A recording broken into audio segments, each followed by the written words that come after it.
I came home from my sister's funeral to find my bedroom door locked. Not stuck. Locked. With one of those cheap hardware store deadbolts that hadn't been there when I left 3 days ago. My daughter Rachel stood in the hallway, arms crossed, looking anywhere but at me.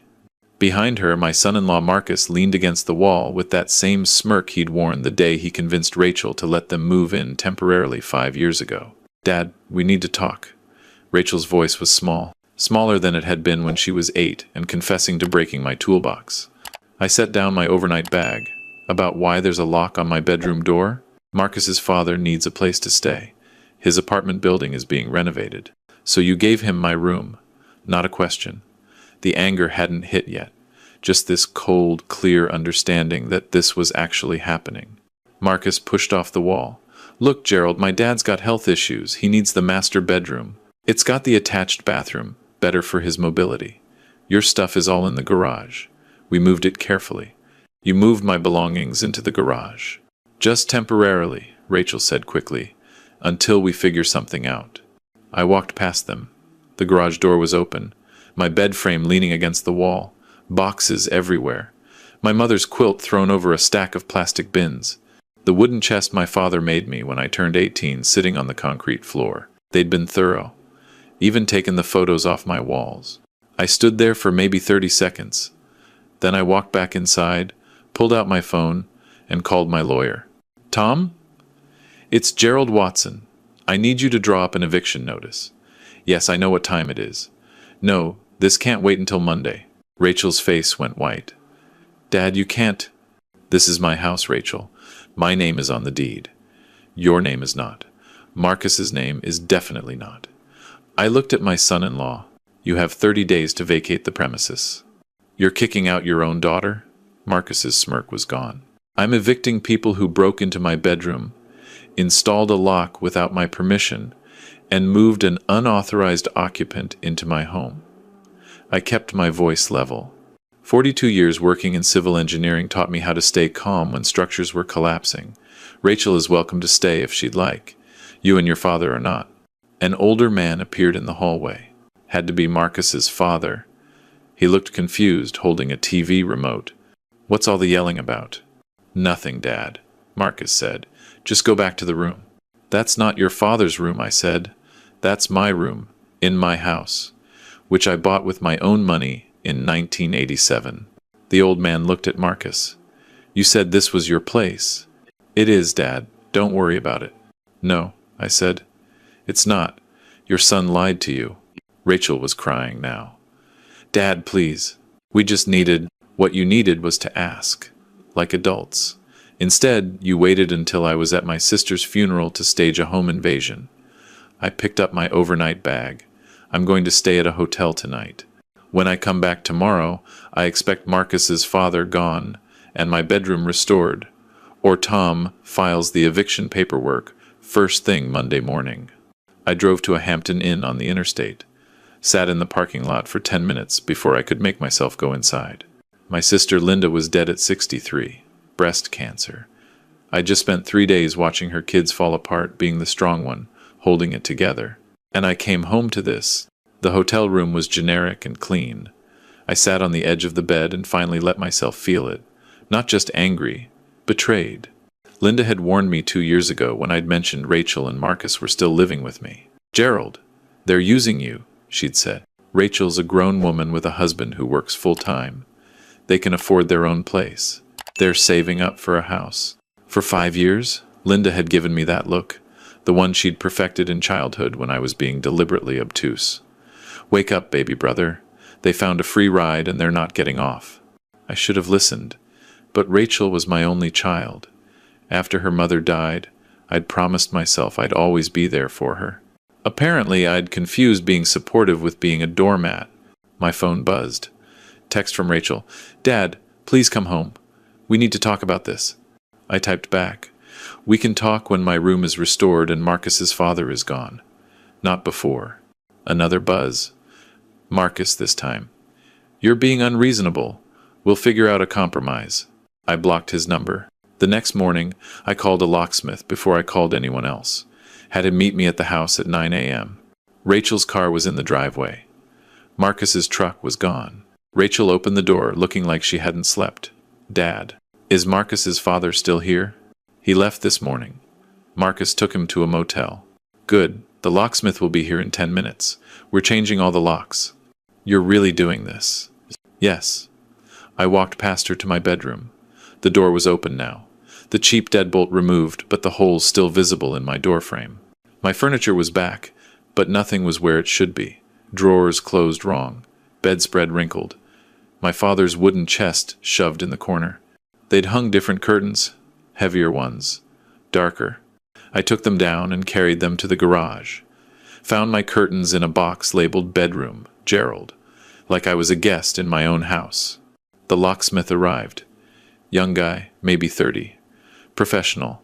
He took one look at the situation and didn't ask questions. Just got to work. Rachel hovered in the hallway. Dad, can we please talk? When he's done, it took 45 minutes. New deadbolts on the front and back doors. New lock on my bedroom door.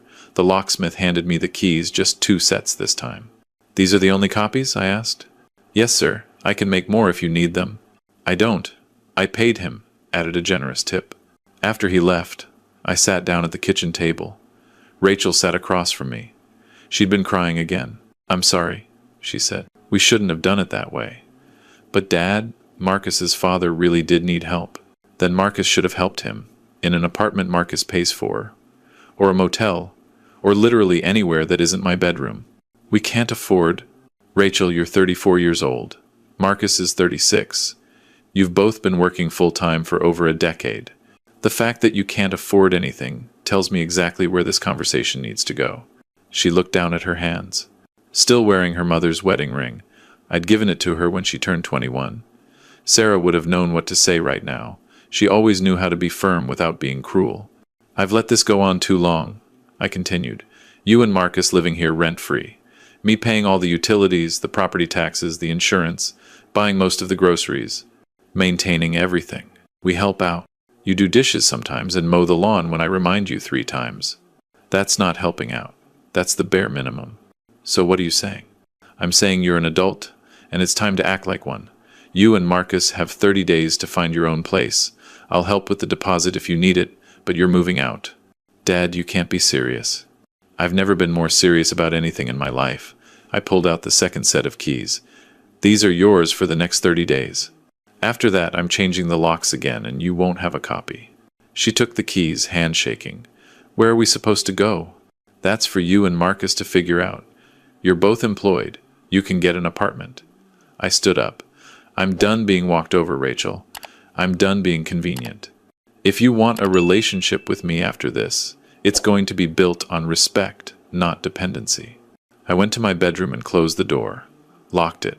Stood there listening to Rachel cry in the kitchen, hating myself, and knowing I was right to hate what I was doing but wrong to have let it get this far. My phone rang. Tom, me lavier. Gerald, I got your message last night.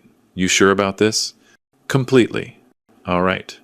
I'll have the formal eviction notice drawn up by Monday, though from what you're telling me it sounds like you've already handled it.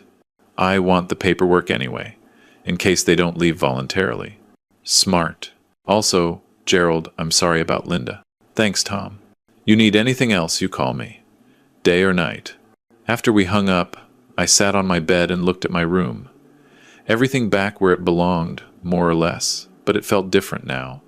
Violated. They'd been in here, going through my things, deciding what stayed and what got dumped in the garage. The wooden chest in the corner. I opened it. My father's tools still inside. The letter he'd written me when I graduated college. Photos of Sarah. My mother's jewelry. Saved for Rachel. They'd rifled through it. I could tell from how things were arranged. Careful, but not careful enough.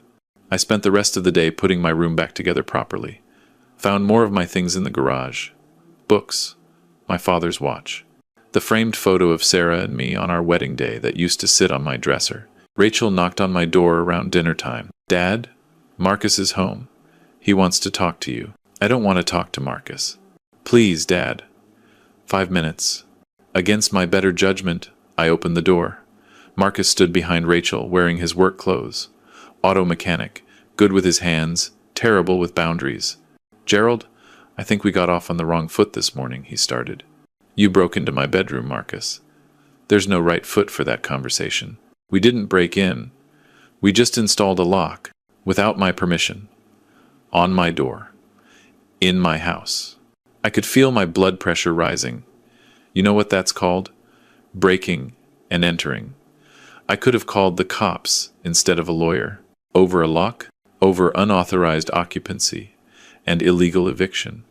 Yes, Marcus, over a lock. I looked at Rachel. Both of you have 30 days. Find an apartment, pack your things, go. What if we don't? Marcus crossed his arms. Then the sheriff's department physically removes you, and everything you own goes to the curb. Is that what you want? Rachel grabbed Marcus's arm. Let's just go pack. We can stay with your brother until we find something. We shouldn't have to. Marcus, please. They went upstairs. I heard drawers opening and closing, low, angry voices. Eventually, silence. I made myself a sandwich and ate it standing at the kitchen counter. Wondered what Sarah would think of all this. She'd always been better with people than me, better at knowing when to be soft and when to be firm. But Sarah wasn't here, hadn't been here for 12 years. And I'd spent those 12 years trying to be both parents to Rachel, trying to make up for the loss, trying to fill a hole that couldn't be filled. Somewhere along the way, I'd forgotten that parenting meant teaching your kid to stand on their own feet, not letting them lean on you until you both fell over. Around 10 p.m., I heard Marcus's truck start up, looked out the window to see them loading suitcases and boxes. Rachel looked up at the house once, before getting in the passenger seat. Even from a distance, I could see she was crying. The truck pulled away. I went to bed in my own room, in my own house, and slept better than I had in years. The next morning, Sunday, I called my brother-in-law, Linda's widower, Paul. Gerald, how are you holding up? Been better. Listen, I need to ask you something. When Linda was sick, did Rachel ever visit? Pause. Long enough to tell me everything. Paul? She came once, Gerald. Right at the beginning. Stayed maybe an hour. In 6 months? Linda didn't want me to tell you. She said Rachel was busy, had her own life. I sat down. She told me she was visiting every week, helping you with the kids. The kids are in their 20s, Gerald. They don't need help. And no, Rachel wasn't here. After we hung up, I went through my phone records. All those Saturdays Rachel said she was at Paul's. All those texts saying she was helping with Linda's care. Lies.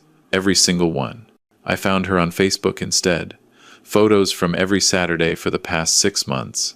Her and Marcus at restaurants, at the beach, at a concert, shopping. While my sister was dying, Rachel was living her life and lying to me about where she was. I called Tom again. I want to update my will. Remove Rachel entirely. Everything goes to Paul and Linda's kids. Gerald, are you sure? That's a big step. I'm sure. Can you have it ready this week?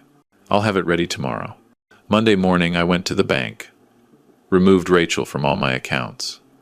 She'd been listed as a beneficiary. Could access them if something happened to me. Not anymore. Then I went to work. First day back after Linda's funeral, my team gave me space, which I appreciated. Spent the day reviewing structural reports, double-checking load calculations, doing the kind of detail-oriented work that kept me from thinking about anything else. Rachel called 6 times. I didn't answer. She left voicemails. Dad, please talk to me. We're at Marcus's brother's, but there's no room for us. We need to come back. Dad, I'm sorry. We made a mistake. Can we please just talk about this? Dad, you can't just kick us out. That's not legal. The last one made me laugh. Not legal. From the person who'd just committed illegal eviction. Tom called Tuesday afternoon. Eviction notice is filed. They've been formally served. Also, your new will is ready to sign. I'll be there in an hour. The will was 12 pages. Tom walked me through every line. Everything I owned, the house, my savings, my retirement accounts, my life insurance would go to Paul, Linda's eldest son Michael, and her daughter Emma. Split evenly. Rachel got nothing. I signed every page. Tom witnessed it, filed it officially. You know she's going to contest this, Tom said. Let her. I'm of sound mind. This is what I want. Wednesday, Rachel showed up at my office. My assistant tried to stop her, but Rachel pushed past. Dad, we need to talk. Now. I looked up from my computer. We have nothing to discuss. You can't kick us out. That's our home too. No, Rachel. It's my home. You were guests who overstayed their welcome and then committed several crimes. Crimes? You're being ridiculous. I pulled up the eviction notice on my screen, turned it so she could read it.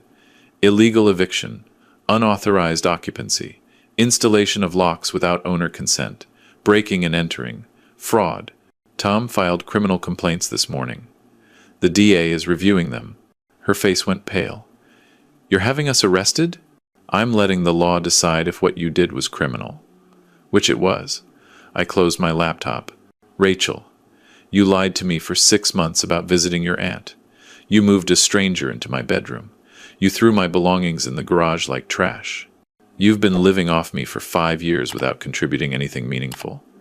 At what point did you think this was okay? We needed help. Then you should have asked.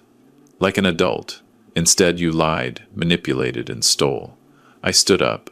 You have 27 days left. I suggest you spend them finding an apartment, instead of bothering me at work. I'm your daughter. Yes. And I raised you better than this. Which means somewhere along the way, you chose to become someone who treats family like this. That's on you, not me. Security showed up then. My assistant had called them. They escorted Rachel out. She didn't call again. Thursday, I got a call from Marcus's brother Dean. Didn't know him well, we'd met twice at family events. Mr. Watson? This is Dean Parker, Marcus's brother. I know who you are. Look, I need to be straight with you. Rachel and Marcus told us their whole house flooded, that's why they needed to stay with us. But I just saw the eviction notice they got served. What's really going on? I told him. Everything. The bedroom, the lock, Marcus's father, the lies about Linda. Long silence. Jesus Christ, Dean said finally. Mr. Watson, I'm sorry. I had no idea. They need to leave my place too. I've got kids. I'm not running a shelter for liars. That's between you and them. Yeah. But I wanted you to know not everyone in Marcus's family is like this. My parents would be ashamed if they knew. I appreciate that, Dean. For what it's worth, I think you're doing the right thing. Sometimes people need to hit bottom before they'll change. After we hung up, I allowed myself to hope. Maybe this would wake Rachel up. Maybe she'd realize what she'd done, make real changes, become the person I'd raised her to be. But I wasn't counting on it. The next week was quiet. I went to work, came home, lived in my house without walking on eggshells around Marcus, cooked meals without Rachel criticizing my recipes, watched TV without Marcus's father. Wait, I'd never actually lived with him, just almost did for 12 hours. The house felt bigger, emptier, but not in a bad way. Room to breathe. Saturday, I drove to Paul's.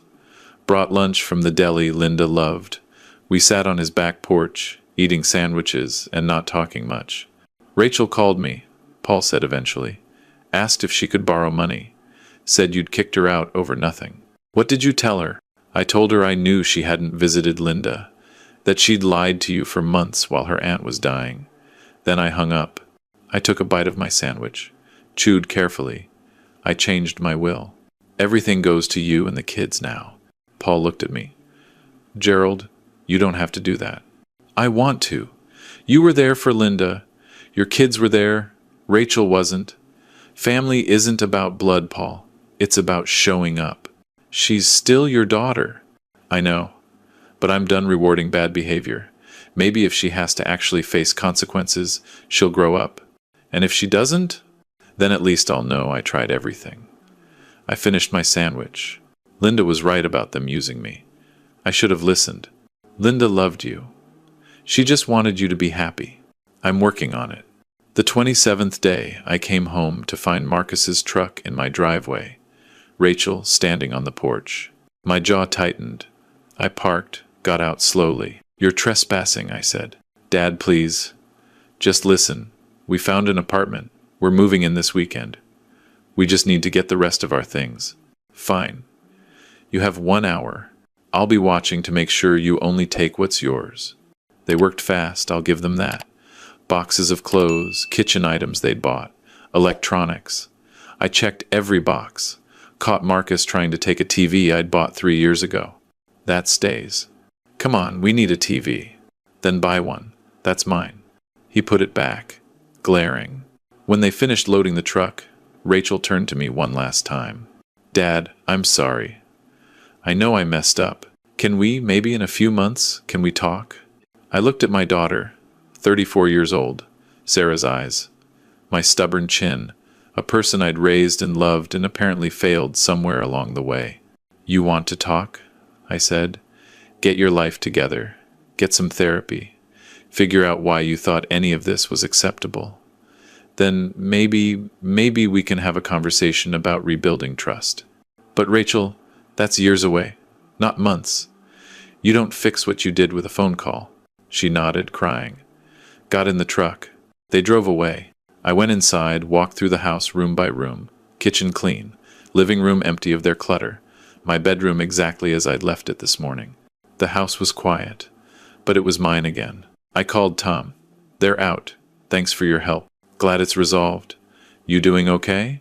Getting there. That night, I sat on my back porch with a beer and watched the sunset. Thought about Sarah, about Linda, about the daughter I'd raised and the stranger she'd become. Tomorrow I'd wake up in my own house, in my own room, with locks only I had keys to.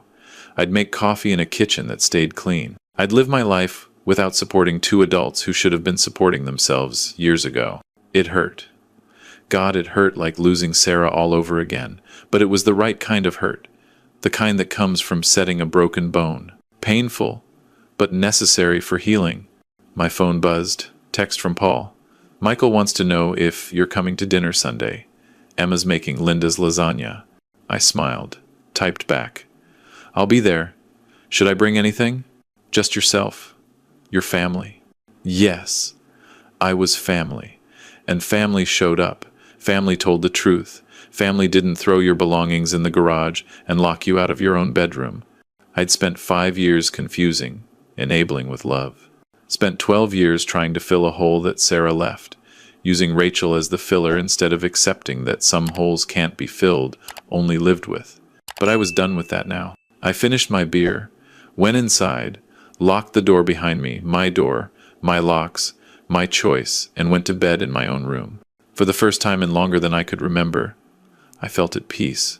3 months later, I got a letter. Rachel's handwriting. Inside was a money order for $300 and a note. Dad, this is the first payment toward paying back everything we owe you. Marcus and I are in counseling.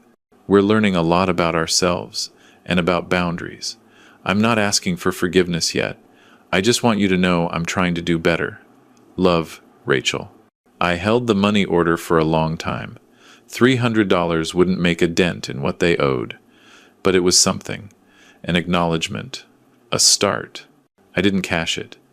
Put it in the wooden chest with my father's tools and my mother's jewelry. A reminder that people can change if they want to, if they're willing to do the work. Whether Rachel would do that work, I didn't know. Time would tell.